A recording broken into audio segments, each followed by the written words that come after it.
Bienvenue à tous dans cette émission Mariage et famille, cette émission que vous aimez beaucoup, que vous chérissez tant, et nous ne cessons de recevoir beaucoup de messages, mais aussi des appels de votre part. Que Dieu vous bénisse abondamment. Eh bien, on est là pour vous.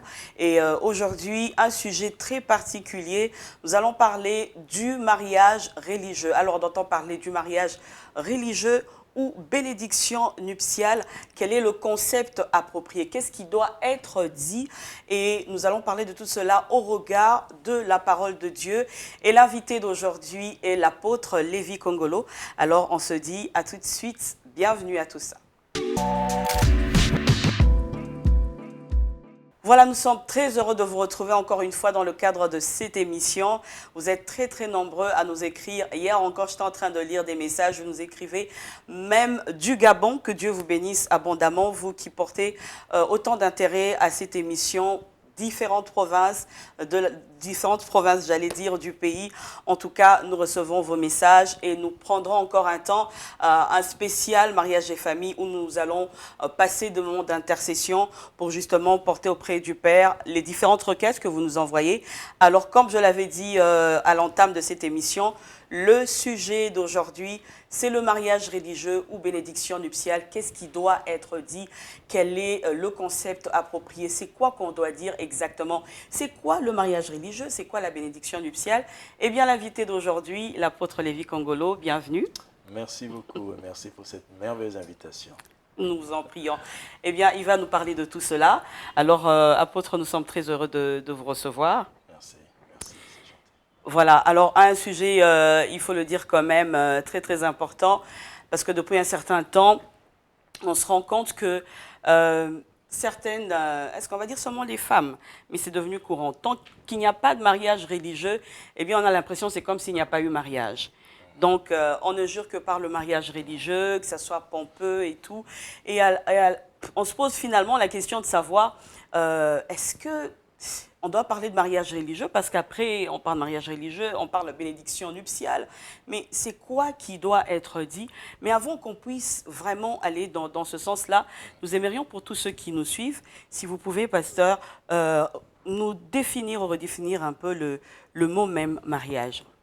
Que Dieu bénisse vraiment cette émission, parce que c'est une émission pour laquelle tout le monde, tout être humain, finira par avoir besoin des réponses qui sont présentées dans l'émission. Et ça peut préparer la jeunesse, n'est-ce pas, à pouvoir entrer dans cette vie-là. Avant de définir le mariage, il faudrait qu'on le remette tout simplement dans son contexte. Tout à fait. Le contexte est lié à sa création. La création du mariage émane de la création de deux êtres. Et donc, Dieu va créer un homme et Dieu va créer plus tard une femme. Le mot, quand la Bible utilise le verbe dans Genèse 1, 27, Dieu créa, on sous-entend le façonnement, et quand Dieu dit Dieu créa l'homme, il créa la femme, on sous-entend deux façonnements différents. Donc déjà, dès l'entame, on comprend que la création présentait deux différences. Et donc cette différence-là, une différence de deux personnes, allais-je dire, cette différence va donc nous emmener à la définition qui suit.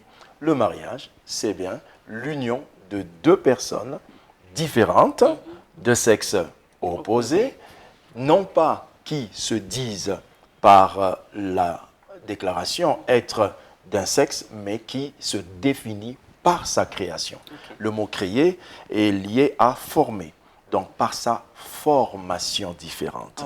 Donc le mariage est l'union de deux personnes de formation physique différente qui s'engagent, n'est-ce pas, à pouvoir vivre ensemble. Et dans cette définition, on voit directement comment est-ce que l'auteur a décrit les choses. Mais on peut aller un peu plus loin. Voilà. On peut aller un peu plus loin parce que, vous savez, là, à ce niveau, quand on parle du mariage comme ça, il faudrait directement ne pas oublier que Dieu, quand il crée le mariage, il indique déjà un élément important. Il dit que l'homme quittera son père et sa mère. Parce qu'Adam n'avait pas de papa, il n'avait pas de maman en ce temps-là. Donc, si Dieu ne disait pas ça, eh ben, il aurait enlevé la participation ou encore l'obligation de la présence parentale pour pouvoir confirmer un mariage. Ok. Donc, du point de vue biblique, le mariage, c'est l'union de deux personnes de sexe opposé qui s'unissent pour s'aimer au regard de leurs parents. Et qui quittent également. Et obligatoirement, obligatoirement, ils ne doivent pas rester. Ils ne doivent pas rester. Le mot quitte, l'homme quittera son père et sa mère et s'attachera, sous-entend bel et bien, une véritable nouvelle union. Voilà, pasteur, puisque vous êtes en train d'évoquer cela, une question me vient à l'esprit. Pourquoi est-ce que c'est seulement à l'homme que Dieu demande de pouvoir quitter son père et sa mère? Dès le départ, il faut comprendre que l'homme, dans la Bible, est d'abord la première personne qui est créée. L'homme, il est créé et c'est lui qui fait face à une situation. Et donc, faisant face à cette situation, l'homme va devoir présenter à Dieu ses préoccupations. Et Dieu va dire, il n'est pas bon que l'homme soit seul. Du point de vue de la création, c'est l'homme qui émet le besoin de la femme. La femme est donc créée du point de vue de la création pour répondre à un besoin de l'homme. Et donc, si Dieu laissait simplement que la femme soit la réponse aux besoins de l'homme, la femme se chosifie. Alors, pour que Dieu évite que la femme soit chosifiée, Dieu va procéder à une autre méthode. Il ne dira donc pas à la chose, la femme, selon la première présentation, que voilà, comme c'était de toi dont on avait besoin, allez, va chez la personne en question qui avait besoin de toi. Non, non, non. Dieu va faire comprendre que la femme n'est pas une chose, mais la femme est toute une réponse divine pour l'homme. Et il dit maintenant à l'homme de lui de quitter et d'aller vers ce qu'il désirait. Et ce qui fait que des deux sont divinisés. L'homme devient source de Dieu et la femme source de Dieu. Amen, amen, amen, magnifique. Alors, pasteur, parlons maintenant du mariage. Oui. Hein, on est déjà en train de parler de cela. Oui. Le mariage religieux. Est-ce qu'aujourd'hui, pour que la femme, là on l'a vu, Dieu demande à l'homme dans la Bible de quitter son père et sa mère, il va s'attacher à sa femme, les deux vont s'unir, former leur couple, former leur famille, commencer une nouvelle histoire ensemble.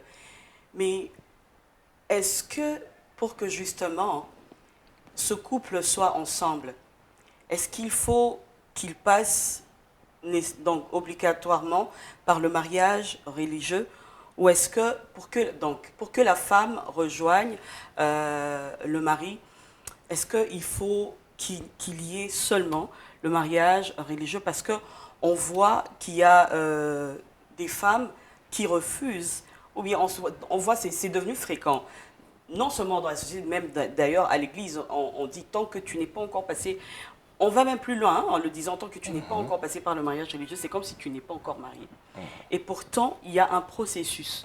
Il y a la pré-dot, il y a la dot, qu'on appelle le mariage coutumier. Il y a le civil, puis on finit avec le mariage religieux. Est-ce que c'est le mariage religieux qui détermine le fait qu'un homme et une femme soient mariés? Non. Non, je dirais directement, mais il faut qu'on comprenne le fait que toute préparation a des étapes. J'ai une question que je pose pour répondre. Je vais lancer mes réponses. Est-ce que lorsque l'on met l'aliment sur le feu et que l'on prépare l'aliment sur le feu, est-ce que ça veut dire que c'est le feu qui prépare? Non, ce n'est pas le feu qui prépare.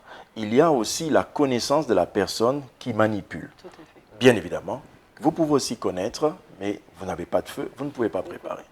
Donc, il y a donc un travail invisible qui est obligatoire pour que le repas soit bon, c'est la dextérité, la maîtrise de la personne qui cuisine.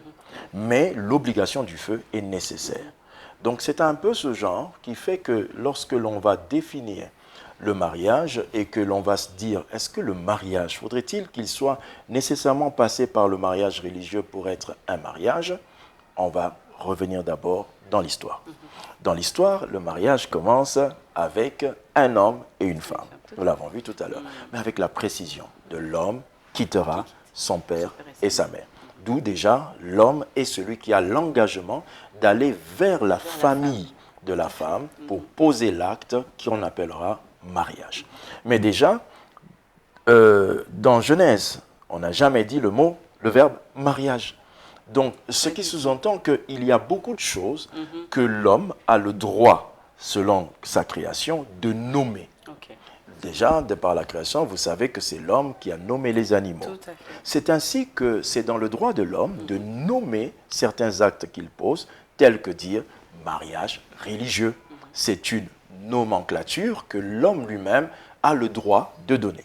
Et les hommes, au fur et à mesure que le temps est passé, les hommes sont arrivés à définir des nomenclatures de ce genre pour pouvoir déterminer comment fonctionnerait la société. Ok. C'est alors que le mariage va connaître son premier essor, bibliquement parlant, par l'obligation que ce soit les parents qui en soient l'auteur, ou encore qui soit l'autorité principale qui encadre ça. Du point de vue de la Genèse, vous allez voir jamais un seul acte sacerdotal lié à une bénédiction, à une union de personnes. Mais ce sont des parents. Les parents, donc, dans la Bible, unissaient les enfants. C'est ce que nous appelons mariage coutumier. Le coutumier ne veut pas dire coutume, mais veut dire habitude. Le coutumier sous-entend « chez nous, nous faisons comme cela ». Donc, pourquoi est-ce qu'on parle de coutume? On parle de coutume parce que les territoires n'ont pas les mêmes richesses. Et donc, les richesses territoriales ont défini dans le fil de temps les éléments de coutume qu'il fallait présenter pour pouvoir marier. Cela veut dire, dans une terre où il n'y avait que des élevages, des animaux et des bêtes, la coutume exigeait de donner des bêtes. Tout à fait. Voilà. Et dans un territoire où il y avait de la plantation, plus tout ce qui est lié à la culture, oui, on était sur des sacs de maïs, sacs de ceci. Voilà. Notre coutume, c'est tout simplement pour dire, selon notre terroir, notre terre d'origine, nos habitudes. Oui, oui. Vous savez que chez nous ici, nous avons les amis de l'Est. Oui. Là-bas, on parle en termes de vaches. De vaches, voilà. Comme ça a été le cas pour moi, c'est des vaches qui ont été données. J'espère qu'on n'a pas demandé 10 vaches. Non.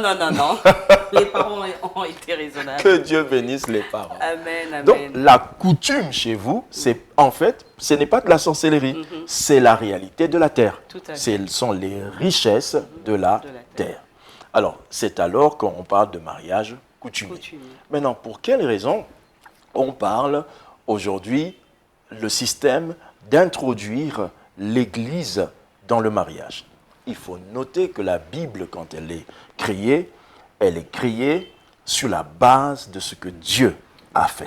Tout à fait. Et quand Dieu, lui, le fait, Dieu, au départ, il y a un texte que j'aime beaucoup dans Malachie 2,14, l'Éternel a été témoin, c'est ce que dit la Bible, l'Éternel a été témoin entre toi et la femme de ta jeunesse. Amen. Voyez-vous? Donc, bibliquement parlant, Dieu est au centre. Bibliquement parlant, Dieu est le témoin. Et la précision de la femme de ta jeunesse sous-entend quand tu commençais déjà à la courtiser. Tout à fait. Déjà au départ du choix. Et exactement. Déjà au départ du choix. Quand tu faisais le choix, Dieu était témoin. Vous voyez? Donc, Dieu est témoin de ce choix. Tu es en train d'évoluer avec la personne. Tu es en train de parler avec la personne. Ça se discute bien. Vous vous aimez. Et vous dites qu'on va se mettre ensemble. Quand vous décidez de vous mettre ensemble, il y a un témoin invisible. Dieu. Alors, vous vous mettez ensemble. Vous allez voir les parents.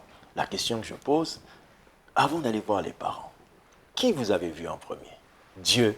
Dieu était déjà là au départ. Alors maintenant, comment est-ce que ça se passe dans la Bible?